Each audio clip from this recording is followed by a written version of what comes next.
from the ground, from the apples, that spirit of soul, that is pouring our lives. In Jesus' name.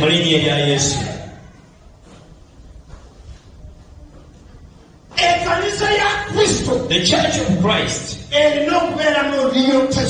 has to bear testimony. Real testimony. Tangible testimonies. Not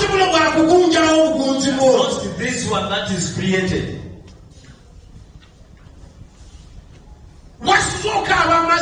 You slept crying, and you come and lie on the pulpit. The Lord has done me well when the eyes are crying. But we need to see our joy. When somebody stands up to testify, he speaks about his testimony. When he or she is showing that the Lord has done it.